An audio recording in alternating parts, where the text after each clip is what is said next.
Pemuda itu diam-diam menguntit janda muda yang menarik di desa pulang ke rumah. Namun, begitu dia masuk, dia mendengar suara aneh dari dalam rumah. Dan ada cahaya ungu yang berkedip-kedip di dalam rumah.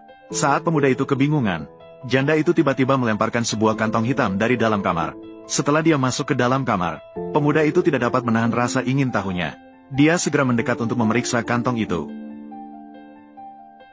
Nenek Zhao memang tidak salah.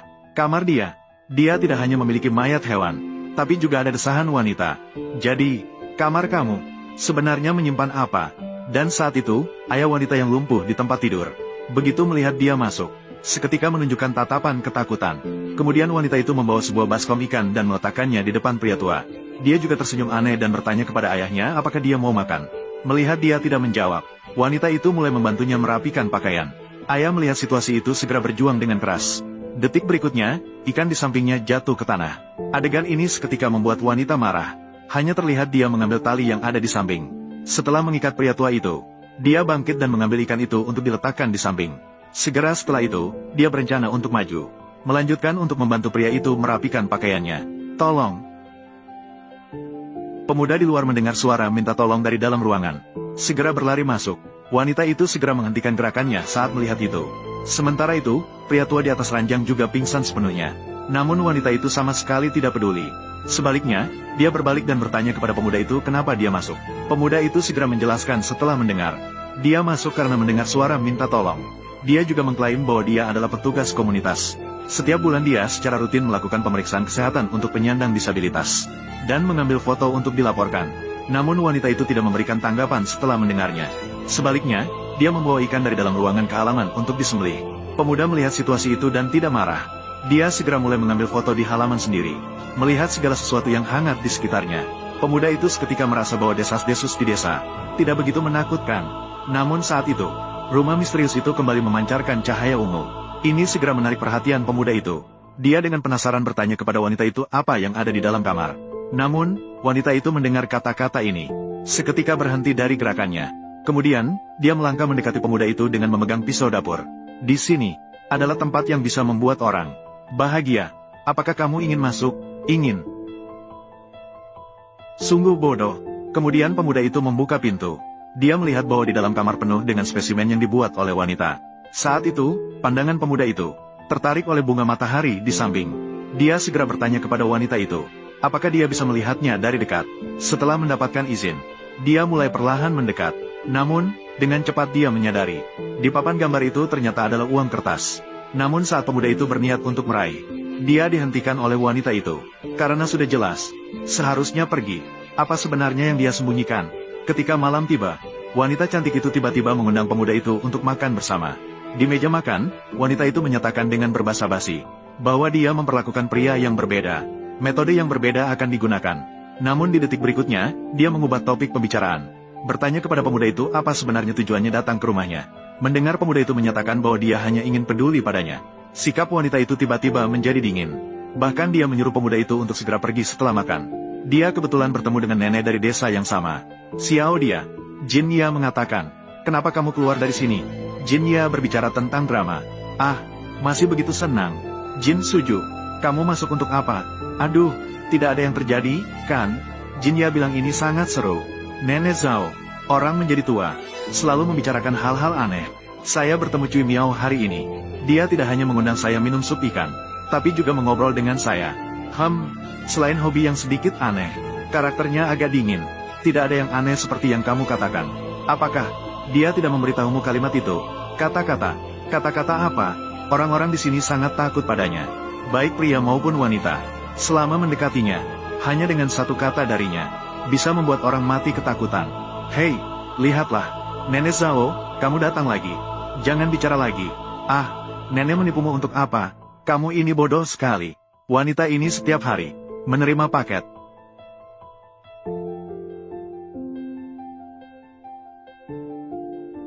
Kadang-kadang itu adalah uang kertas untuk arwah. Kadang-kadang itu adalah mainan yang disukai oleh anak muda. Mainan-mainan itu. Kadang-kadang itu adalah beberapa hewan-hewan aneh.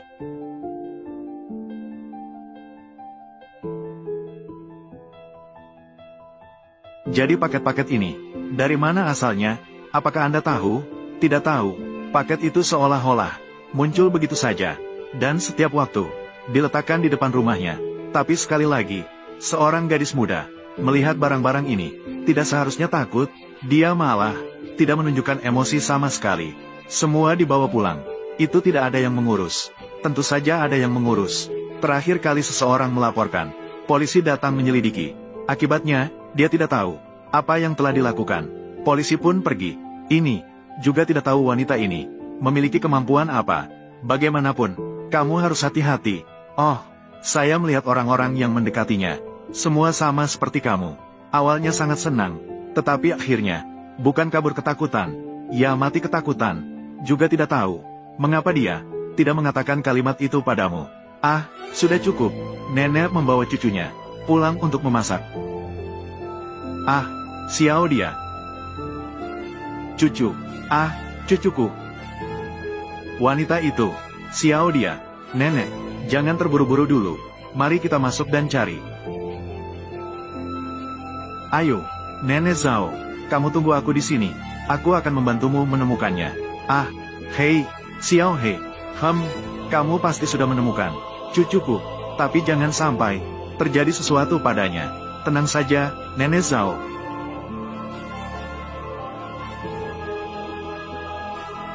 Yiming. Yiming Ming. Li Yiming. Yiming, apakah kamu di sini?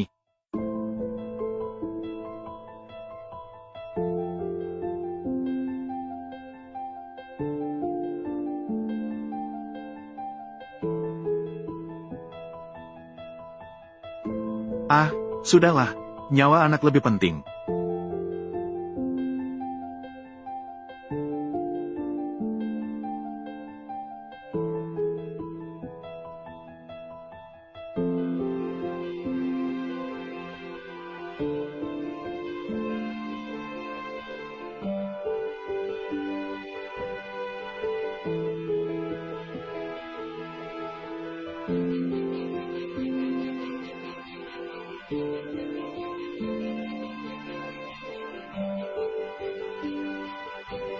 Sudah cukup melihat? Penjelasan. Maaf ya, Kuan Ya bilang untuk menyikat. Saya tidak sengaja. Ah, Jin Ya bilang, sikat. Nenek Zhao, cucumu hilang. Jin Ya mengatakan, saya melihat pintu rumahmu terbuka. Kuan Zheng bilang, sikat. Saya masuk untuk mencari. Jin Ya berbicara tentang drama. Anak laki-laki itu. Ah, Jin Ya bilang untuk menyikat. Kuan bilang, Jin bilang, sikat. Jin Ya berbicara tentang drama. Dia di dalam sana. Di sana. Bukankah itu sebuah lukisan? Itu lukisan. Hal ini juga dapat membuat orang tempat yang bahagia. Apakah kamu ingin menemukannya kembali? Apa yang kamu lakukan padanya? Saya.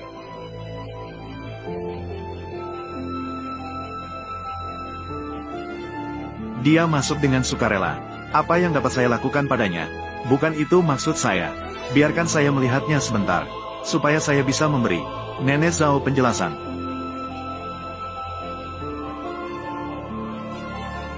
Kamu tidak percaya?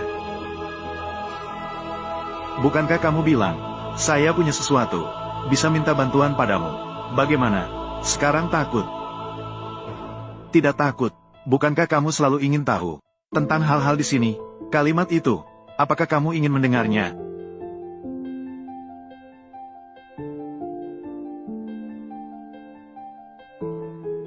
Jika ingin mencarinya, ayo ikut saya. Asalkan kamu bisa menahan, itu sudah cukup.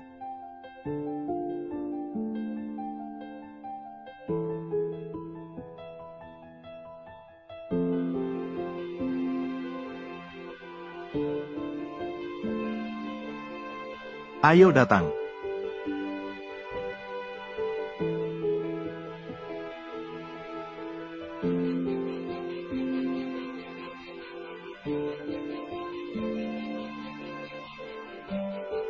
Ini, apa semua ini? Kakak Hele, Yiming, nenekmu masih menunggumu. Cepat ikut saya. Kakak Hele, kamu benar-benar datang. Apa maksudmu? Bagaimana kamu tahu? Aku akan datang. Itu adalah kakak Cui Miao. Beritahu saya. Dia bilang, kamu pasti akan datang. Bagaimana? Apakah di dalamnya menyenangkan? Apakah saya pernah bilang padamu? Kakak Helemu akan datang menjemputmu. Kamu masih tidak percaya? Kakak Cui Miao, kamu memang hebat. Di dalam ternyata begitu. Bukankah kita sudah berjanji, tidak memberitahu siapapun? Apa yang kamu lakukan padanya? Kenapa wajahnya begitu merah? Anak kecil, hanya suka bermain. Hanya terkena sedikit, sesuatu yang tidak seharusnya terkena. Apa kamu tidak masih perlu melaporkan padamu? Aku tidak peduli padamu. Sebenarnya apa yang kamu lakukan di sini? Tapi, kamu terhadap orang-orang di gang. Kurangi pikiran mesum. Terutama sekali. Untuk pria, ini sudah tidak bisa ditoleransi. Apa yang terjadi padaku dengan pria-pria itu? Atau katakanlah, kamu ingin aku melakukan sesuatu padamu? Sakit jiwa ya? Cepat pergi. Jin Ya mengucapkan selamat tinggal. Jin Suju, kamu masuk untuk apa? Anak bodoh, ya bilang drama. Jika terjadi sesuatu padamu, bagaimana aku harus menjelaskan pada orang tuamu? Sudah bilang jangan dekati wanita itu. Tapi kamu tidak mau mendengarkan. Sudahlah, nenek, jangan pukul lagi. Lagi pula, tidak ada yang terjadi kan? Kamu beritahu nenek, kamu masuk untuk apa? Jin Ya berbicara tentang drama. Jin Ya bilang dia ingin. Apakah itu wanita itu yang menggoda kamu untuk masuk? Jin Ya berbicara tentang drama. Bicara tentang drama.